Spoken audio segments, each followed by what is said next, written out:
Okay, can we do a quick audio check? First name, last name? Yes. Representative Roger Goodman, Chair of the Community Safety Committee in the House. Perfect. Okay, so I've been kind of covering House Bill 1399 for a few weeks now. Um, I just had a few questions about the end of the bill. The So, end of the bill. yes, Okay. so at the end of the bill, it states that certain acts or parts of acts are repealed, including RCW 35.66.050. Correct. Can you explain to me what that means? And could it be interpreted as allowing jails to be co-ed? Yes, this was a confusing provision of the bill. The purpose of the bill at large is to update all of the statutes related to sheriffs, police chiefs, marshals, law enforcement executives.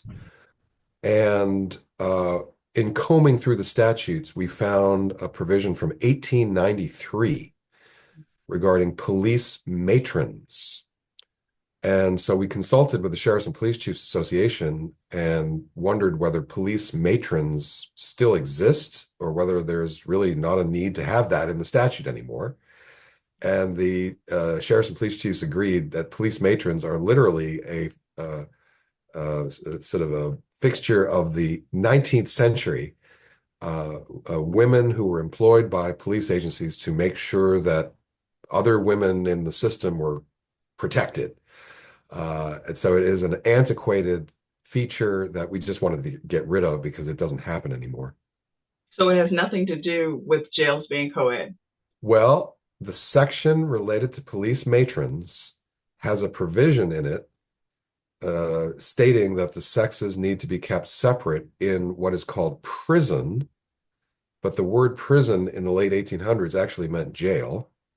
So, and that provision only is relevant to police matrons. So it says in that provision in this section. So the reference to the sexes being kept separate in prison, when you sort of translate it, means that the sexes should be kept separate in jail, supervised by police matrons in 1893. So it's not a broad provision at all. It doesn't have to do with today's prisons or anything like that. There are many other provisions in law that do require the separation of the sexes in prison. There are existing policies that exist in the Department of Corrections and so forth, and in our county jails. So there's No co-ed. no repealing of any statute that's relevant to keeping the sexes separate. However, uh, because of the dispute and the misunderstanding, we are going to put the police matrons section back in the law. We are not going to confuse anybody.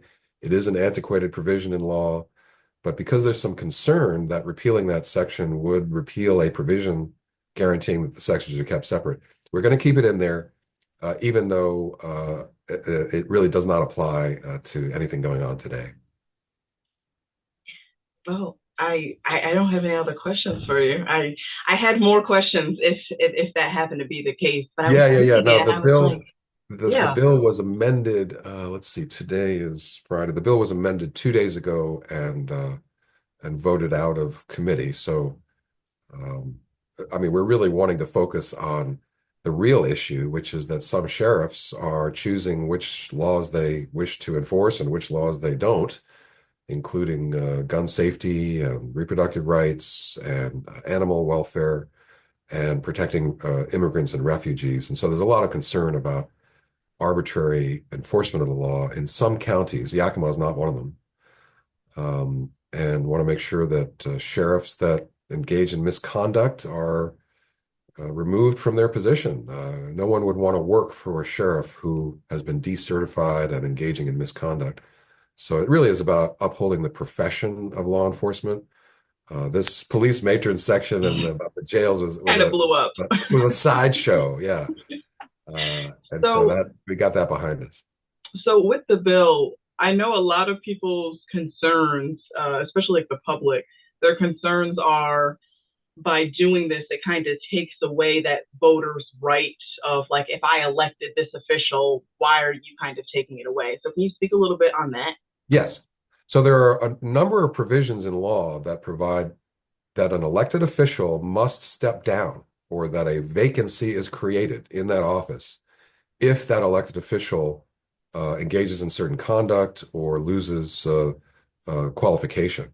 So, for instance, as a legislator, if I did not live in my district, if I moved to another place and it was not in my district, I'm no longer qualified. I would have to step down. If an countywide elected prosecutor is disbarred, no longer able to practice law, the law requires that the prosecutor step down and a vacancy is created. And so, if an elected official does not fails to perform their duty or is removed from the credential that allows them to run, then they have to step down. So this is not unusual. We have these provisions where, and they're very unusual circumstances where someone has to step down. But there's actually a statute in law related to vacancies created in office. And so we amend that section to provide that if a sheriff, an elected sheriff, is decertified because of misconduct, that a vacancy is created. And this is an ongoing conversation. Whether we're going to stick to that, I'm not sure, but the alternative is a recall, so that is subject to the voters. So we're still engaging in that conversation about whether we should rely on the recall or whether a vacancy should be created, but as a matter of policy, if a sheriff is engages in misconduct. Also, want to distinguish between appointed sheriffs and appointed police chiefs. They don't run for office; they're appointed. The bill also provides that if a police chief or an appointed sheriff engages in misconduct and is decertified, that a vacancy is created there as well. So there could be a city council or a mayor that likes their police chief. Their police chief does something problematic and they decide to keep the police chief. We're actually overriding that as well, saying that any law enforcement executive that engages in misconduct and is decertified has to step down. And is there anything that you'd like to add or kind of tell the public about the bill to kind of quell those fears of, okay, co-ed jail, okay, you're not giving us this you're taking away our right to elect our officials. Yeah, I guess the only, I do think it's important that all law enforcement executives, whether they're appointed or elected, whether it's a large county or a small jurisdiction, um, uh, be subject to the same requirements for training and certification and being subject to possible discipline and sanctions as the people who serve under them. We have now a rigorous, comprehensive accountability structure for law enforcement where the line officers, the rank and file, are subject to complaints and investigations and possible sanctions if they engage in misconduct. And the same does not hold right now for their bosses, for the sheriffs and the police chiefs. And we think it's good for morale, but also particularly good for the professionalism of our police agencies to make sure that sheriffs and police chiefs, the bosses, are subject to the same requirements as the people who work for them. And you are all set for me. Okay. Thank you so much. Well, thank you.